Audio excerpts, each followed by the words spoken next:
Gerald Bertot was born in 1910 in Leuven. He studied law and eventually became an art critic for the Libre Belgique and the Echo, before becoming one of the foremost writers in the weird tradition in Belgium under the pen name Thomas Owen. In his civilian life, Owen held a doctorate in criminology and was the managing director of a milling factory for over 40 years. Owen is probably most well known in English-speaking circles as a friend of Jean Rey, who himself is only known by a niche audience outside of the francophone sphere. Owen's use of the pseudonym Stefan Rey, spelled R-E-Y, dates back to at least the late 30s and early 40s. However, I can find no definite link between this nickname and Jean Rey's own. Rey did contribute a story to university magazine La Parole Universitaire in 1932, while Thomas Owen was its editor-in-chief. However, their friendship seems to have developed at a much later date. Owen survived his friend by nearly 40 years, dying in 2002 at the age of 92. The Desolate Presence and Other Uncanny Stories appeared in 1984 and was the first English-language collection of Thomas Owen's, and the only one for nearly 30 years until The House of Oracles and Other Stories was published in 2012. It is a selection from several of Owen's works, with his 1943 Les Chemins Étranges supplying the most stories so far as I'm able to tell. Given I don't understand French and ISFDB only lists 22 of the 28 stories in this collection, thusly I'm largely unable to trace the remaining ones. Now, it is an uneven selection. Sometimes one is presented with a frustratingly Aikman-esque lack of an explanation, and this can result in the stories ending rather unsatisfyingly.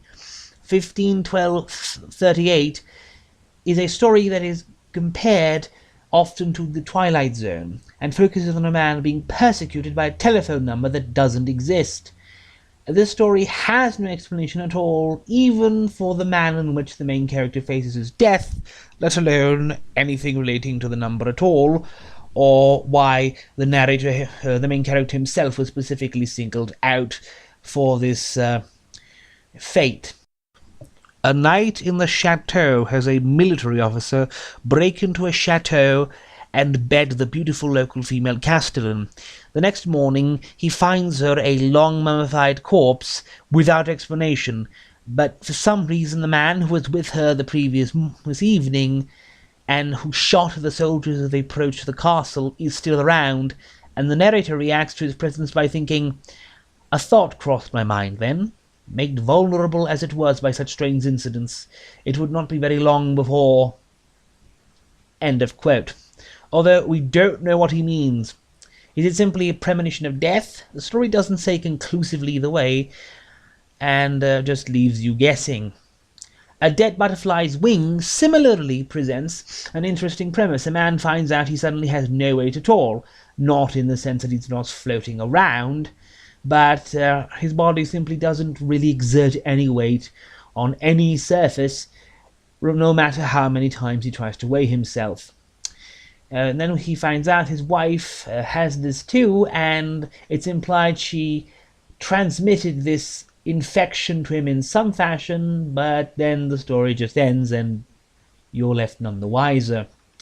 There are stories here which don't suffer from this lack of information. For example, The Desolate Presence, a story of a man's journey through a decrepit, mysterious house and the very tragic results thereof as far as his person is concerned.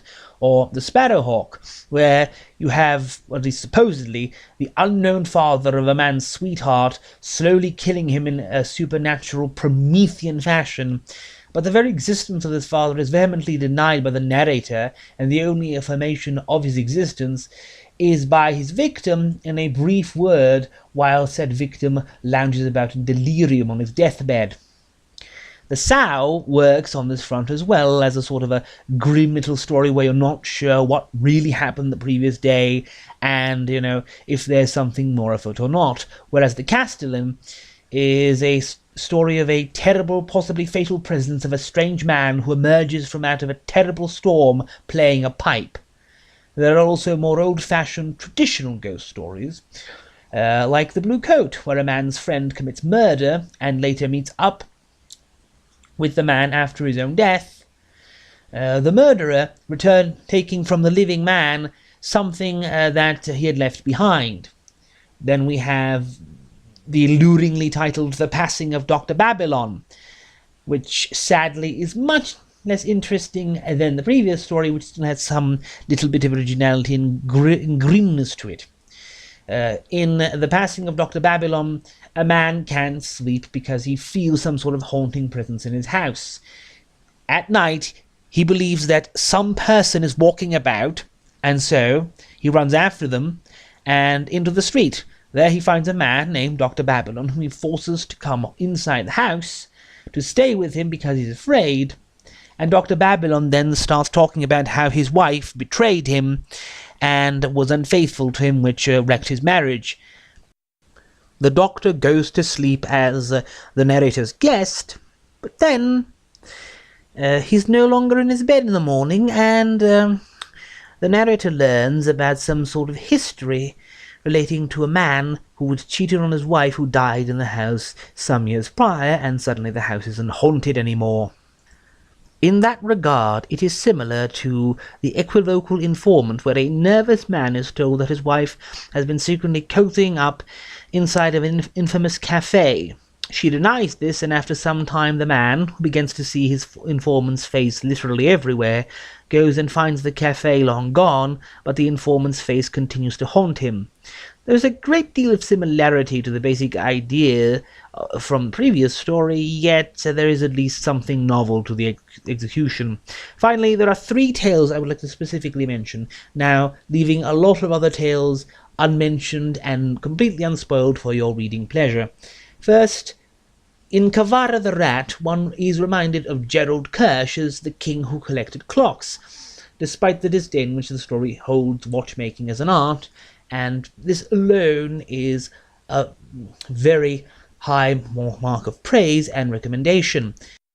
Then we have Modelled in Pure Wax, which also vaguely reminded me of Kirsch, though I have no concrete story in mind for this comparison. It is a masterpiece, and sadly no other story in this collection attains the same level, and in fact I won't even tell you anything about it because I don't want to spoil the atmosphere one bit. Finally, I would like to talk about At Berncastle Cemetery. Originally published in the very ingeniously titled French fiction magazine Fiction, in an issue dedicated exclusively to Jean Ray in the year of his death in 1964, the story has as its chief focus Jean Ray. What follows is the story of grave robbings and exorcism, all apparently committed by this selfsame Belgian rogue.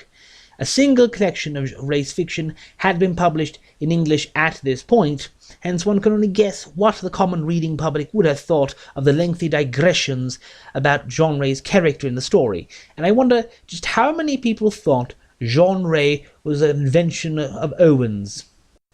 Let us hope that a renewed interest in Jean Ray will also mean a higher chance of having more fiction by Thomas Owen published in English.